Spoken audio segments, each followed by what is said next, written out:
Ja moin, ich mache gerade noch mal eine mini kleine Tour, um meine neue 360-Grad-Kamera auszutesten. Die hatte ich bis jetzt auf dem Helm montiert und bin damit gerade den Berg hochgefahren. Und ich denke mal, ich habe daraus eine Timelapse gemacht. Das ist das, was ihr gerade gesehen habt. Und jetzt werde ich die Kamera mal an den Selfie-Stick schrauben und gucken, welche Effekte ich damit zaubern kann. Ja, und dann erzähle ich gleich noch was zur Kamera an sich und ob ich die denn in Zukunft gegen meine GoPro austauschen werde.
So, Tour ist beendet. Ich habe mich hier aufs Sofa gefläzt und dann wollte ich euch noch was zur 360-Grad-Kamera zeigen. Das ist die Insta360 One X2.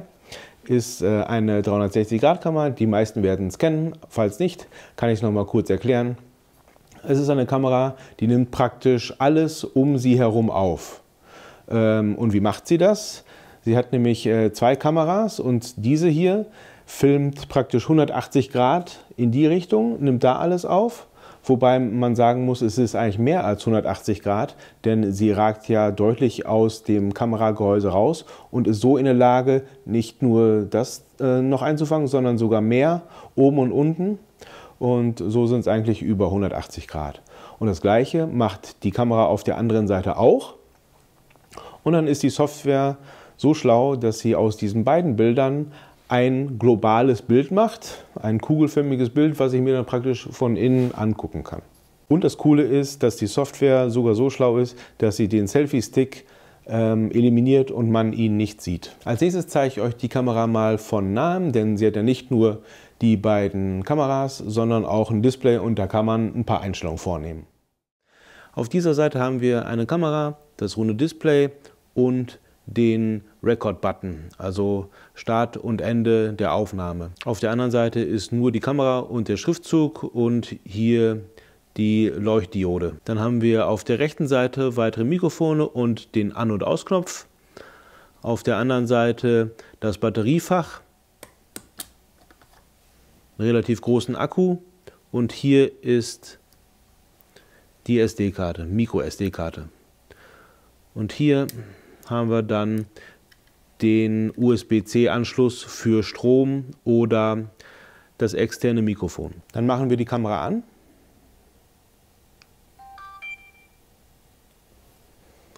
Und jetzt haben wir hier verschiedene Möglichkeiten. Oben sieht man den Batteriestatus und die Speicherkarte und die Minuten, die dann noch zur Verfügung stehen. Dann haben wir hier links 360 Grad, oder ich kann sogar nur eine Kamera aktivieren und dann haben wir einen 150 Grad Winkel.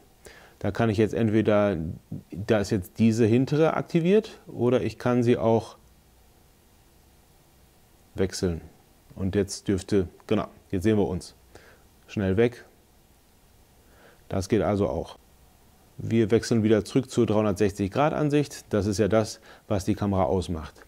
Und dann haben wir unten verschiedene Auflösungen und Frames per Second. Also es gehen 3K mit 100 FPS, 4K mit 30 und 50 FPS und 5,7K mit 24, 25 und 30 FPS. Und dann können wir noch Einstellungen vornehmen. Displayhelligkeit, Touchscreen lockt, entsperrt. LED ist on. Quick Capture ist on. Zweite Seite. Hier kann man AirPods verbinden. Wind Reduction ist eingestellt beim Audio. Voice Control ist on. Ich habe das off. Und hier kann man noch weitere Einstellungen machen. Die Kamera leuchtet auf beiden Seiten blau, wenn sie im Standby-Modus ist. Und wenn ich hier auf Record drücke, macht es einen Ton und es leuchtet auch rot oder blinkt rot. Auf beiden Seiten. Gut, das war die Kamera von nahem. Diese Kamera werde ich dann in Zukunft also auch mitnehmen. Sie wird die GoPro allerdings nicht ersetzen. Das wird weiterhin meine erste Kamera sein mit dem 4K-Ausschnitt. Das gefällt mir sehr gut. Aber hiermit kann ich dann einzelne Effekte in meine Videos einstreuen. Warum wird sie nur die Zweitkamera sein? Nun ja, die maximale Auflösung sind ja die 5,7K. Das hört sich im ersten Moment super an. Allerdings betrifft das halt das ganze globale Bild. Wenn ich mir daraus einen Bildausschnitt aussuche und den dann eben auf Fernsehergröße hochskaliere, dann habe ich halt nicht mehr 5,7K und auch leider auch keine 4K, in der ich ja sonst meine Videos immer drehe, sondern dann bin ich bei 1080p, das entspricht also Full HD. Das spricht also für mich dagegen. Dann das zweite ist, dass ich oftmals halt diesen Fischaugeneffekt habe, der hier nochmal ein bisschen stärker ist. Und das dritte ist natürlich wieder der Ton. Sie hat zwar 4 integrierte Mikrofone, allerdings kann man da ja schlecht einen Windpuschel drauf machen. Als Radreisender hat man ja mit Wind zu kämpfen. Die würden ja dann das 360-Grad-Bild zerstören. Es gibt allerdings auch einen Adapter für ein externes Mikrofon. Den kann man hier in die Seite reinschieben und der ragt dann ungefähr bis hier raus. Mag sein, dass die Software den auch noch eliminieren kann, aber dann muss ich ja das Kabel des externen Mikrofons auch noch reinstecken, hier unten runterführen und da behaupte ich mal, das schafft die Kamera nicht mehr, das zu entfernen und von daher, ja, werden das einzelne Szenen sein, in denen ich das mit dem Selfie-Stick eben halte, entweder nach vorne oder oberhalb von uns oder zur Seite. Und es werden hauptsächlich stumme Szenen sein. Eine weitere Besonderheit von 360 Grad Bildmaterial ist, dass ich es nicht einfach in ein Schnittprogramm importieren kann und da dann einfach das schneide, sondern ich muss es vorher mit der Insta360 Software bearbeiten und wie ich das bei den Clips, die wir am Anfang gesehen haben, gemacht habe, zeige ich euch jetzt am Bildschirm. Ich habe jetzt die zugehörige Software Insta360 Studio geöffnet und führe euch einmal über die Oberfläche. Hier links habe ich schon die Clips, die wir bearbeiten wollen, eingefügt und hier auf den zweiten geklickt. Da wird mir jetzt in der Mitte hier das komplette 360-Grad-Bild angezeigt. Da das aber für das menschliche Auge nur schwer zu verarbeiten ist, gehe ich hier auf Free Capture und dann steht uns die komplette 360-Grad-Kugel zur Verfügung und wir können unseren Bildausschnitt auswählen. Wir haben hier übrigens verschiedene Verhältnisse, die wir auswählen können. Ich mache YouTube-Videos, also 16:9. Würde ich Instagram machen, könnte ich auch hier 9:16 machen. Also wieder zurück. Rechts haben wir dann die Stabilisierung, Flow State. Das kann ich euch gleich mal zeigen, wie das ist, wenn die ausgestellt ist. Und dann haben wir hier das Stitching. Stitching bedeutet, dass er den Selfie-Stick wegzaubert. Die Kamera ist ja hier auf dem Helm befestigt und die sehe ich nicht mehr. Ich weiß nicht, wie sie es machen, aber irgendwie geht's. Ist echt cool. Dann kommen wir zum Bereich hier unten. Ich sehe hier einmal in Gelb die Timeline des Clips und darüber die Werkzeuge, mit denen ich arbeite. Das erste ist Keyframe. Da habe ich dann verschiedene Möglichkeiten zum Bildausschnitt. Das erste hier ist Weitwinkel. Das Gegenteil wäre die normale Sicht. Dann haben wir hier Tiny Planet oder diese Kugel. Ich gehe mal zurück wieder auf Weitwinkel. Und dann haben wir hier noch verschiedene Einstellungen zur Ausrichtung des Bildes. Panwinkel, also links oder rechts. Tilt, nach oben oder unten. Rollwinkel, ja, um die eigene Achse wie ein Düsenjet. Mit dem nächsten kann ich einen ausgewählten Keyframe löschen. Dann habe ich hier Deep Track, das sehen wir beim nächsten Clip. Hier Timeshift, Zeitlupe, Zeitraffer. Hiermit kann ich dynamische Unschärfe bestimmen. hiermit den Anfang des Clips festlegen, hiermit das Ende und hiermit springe ich dazwischen hin und her. Das war die Oberfläche und jetzt machen wir uns mal an die Zeitrafferaufnahme.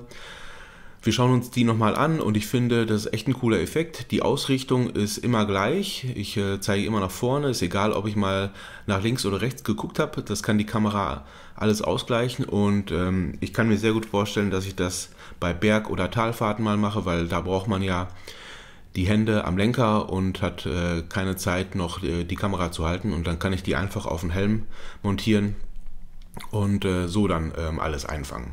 Dann lassen wir den Clip jetzt einfach mal laufen.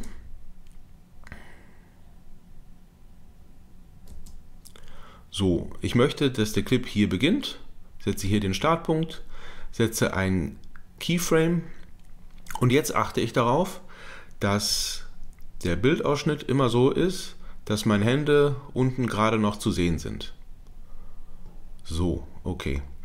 Und wenn wir jetzt weiterlaufen lassen, dann werden wir sehen, dass nach einigen Sekunden diese Position nicht mehr da ist.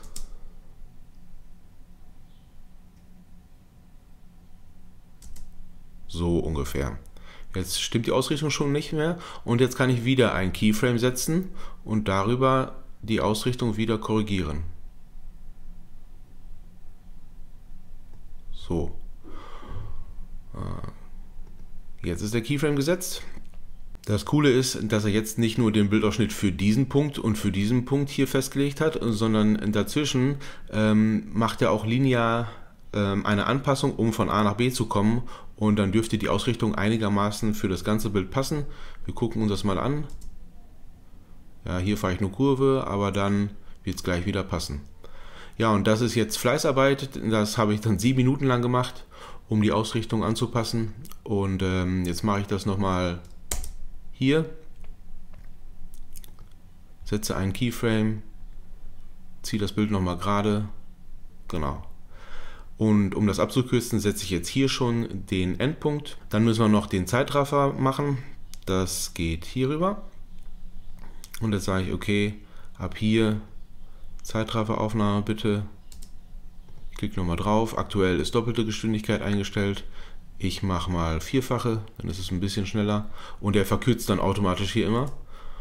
Am Anfang haben wir jetzt noch den normalen Eingang und dann springt er irgendwann über in die Zeitrafferaufnahme.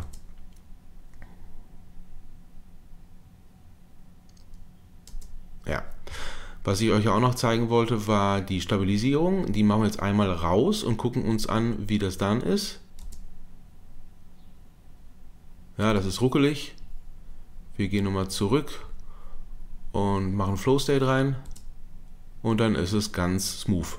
Gut, das war unsere abgekürzte Zeitrafferaufnahme. Wenn wir das jetzt exportieren möchten und in ein Videoschnittprogramm einfügen möchten, geht es hier rüber, über diese Schaltfläche. Da sehen wir auch die Auflösung mit 1080p, also Full HD, und die Bitrate setze ich dann komplett hoch auf 100, weil ich möchte die beste Qualität haben. Daraufhin wird die geschätzte Größe mit 330 MB angegeben. Mal gucken, wie viel dabei dann echt rumkommen. Wir drücken auf OK. Gut, jetzt ist es fertig und es sind nur 179 MB, also deutlich geringer. Diese Prognose passt meiner Meinung nach nicht. Wir sind jetzt hier bei der anderen Zeitrafferaufnahme und die Besonderheit war da, dass ich dynamische Unschärfe hatte. Ich mache erst nochmal den Zeitraffer. 32-fach. Kann übrigens die Timeline hier nochmal größer ziehen. Und jetzt sagen wir hier dynamische Unschärfe ein. Und wie das aussieht, schauen wir uns jetzt hier nochmal an im Ergebnis. Ja, das hat halt diesen coolen Wischeffekt. Diese Szene finde ich ganz cool, weil die Kamera mir folgt, wie als hätte ich einen Kameramann dabei. Ich hatte die Kamera in die Kurve reingestellt und wenn ich hier nach unten blicke, dann sehen wir wieder das Stitching. Die Software schafft es, den Selfie-Stick zu löschen. Allerdings ist der Fuß hier, dieser dreibeinige Fuß, dann dennoch zu sehen und die Kamera schafft es natürlich nie, den Schatten der Kamera auch zu eliminieren. Das habe ich also auch immer drin. Also man kann vielleicht auch mal darauf achten, gegen die Sonne zu filmen, dann sieht man den Schatten nicht. Aber gut, jetzt machen wir mal diese Verfolgungsfahrt. Ich nehme mich hier in die Mitte, Habe hier schon Start- und Endpunkt festgelegt und wir gehen auf Deep Track. Und jetzt kann ich hier sagen, ja, bitte dem hier folgen. Und jetzt lassen wir das mal laufen. Man sieht also, er folgt meinem Körper. Die Kamera, das speichert er jetzt und dann habe ich automatisch diesen Kameraschwenk von rechts nach links, der mir folgt. Das geht natürlich auch manuell, aber in diesem Fall hat das, glaube ich, ganz gut geklappt und ist ganz flüssig. Manchmal ist es vielleicht nicht so flüssig, dann macht es mehr Sinn, das manuell zu machen. Wir gucken uns das mal an.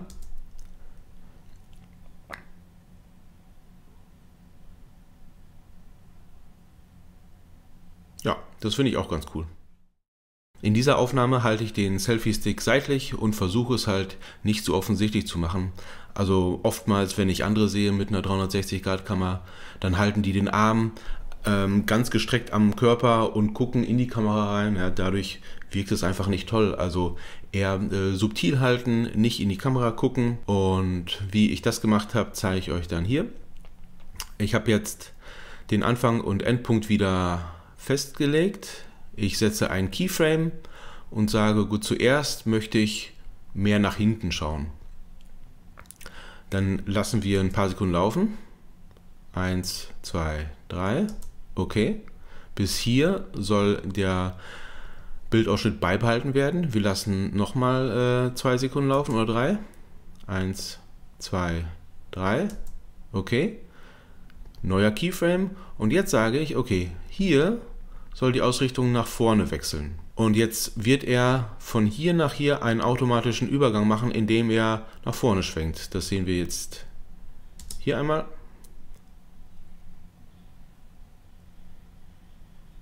Und der Schwenk. Und das war es auch schon zu der Aufnahme. Bei dieser Aufnahme habe ich die Kamera oberhalb von mir gehalten und habe dann verschiedene Effekte miteinander kombiniert. Zuerst Tiny Planet, dann Übergänge, dann die Rundumsicht und eine 360-Grad-Rolle. Das geht so, dass ich hier wieder einen Keyframe setze, drücke auf Tiny Planet, lasse ein paar Sekunden laufen, drücke wieder Keyframe, bis hierhin soll er es so beibehalten, lasse wieder laufen, drücke wieder Keyframe, wähle jetzt Fischauge, wähle dann mich aus, lasse wieder laufen, neuer Keyframe bis hier, das passt, weiter, Stopp, Keyframe, jetzt den Bildausschnitt nach vorne, wieder laufen lassen, neues Keyframe, bis hierhin soll das also beibehalten, wir lassen nochmal laufen. In dieser Zeit soll jetzt eine Rundumsicht kommen, neues Keyframe. Und jetzt sagen wir, okay, der Panwinkel ist aktuell 1,7. Jetzt möchte ich, dass er einmal von links nach rechts rum geht. Dann addieren wir einfach auf den Panwinkel 360 Grad. Also 361,7. Bumm. Und das schauen wir uns bis jetzt einmal an. Er fängt an mit dem Tiny Planet, geht dann runter. Er macht also immer die Übergänge fließend, richtet jetzt nach vorne aus, behält das ein paar Sekunden bei und jetzt kommt die Rundumsicht. Jetzt machen wir nochmal weiter. Okay. Nächstes soll er so beibehalten und dann lasse ich wieder laufen. Als nächstes soll eine 360 Roll kommen in der Zeit bis jetzt. Ich setze wieder einen Keyframe und gebe hier bei Rollwinkel wieder 360 Grad ein. Und dann wird er jetzt erst nochmal gerade halten und ab dem zweiten Keyframe dann die 360 Grad Rolle einleiten. Jo, das war das und ich kann es exportieren. Das waren die Effekte, die ich euch am Rechner zeigen wollte. Nachdem ich das jetzt also bearbeitet und erstellt habe, würde es dann weitergehen im Schnittprogramm. Das war alles, was ich zu Insta-One X2 sagen wollte. Also echt eine coole Kamera, mit der man starke Effekte in die Videos einbinden kann. Die Erstkamera wird es nicht, aus den genannten Gründen. Falls ihr euch für die Kamera interessiert, schaut gerne mal in die Videobeschreibung. Da habe ich einen Link drin zur Homepage von Insta360 und da könnt ihr auch mal die Preise abchecken. Also dann sage ich vielen Dank fürs Zuschauen. Bis bald.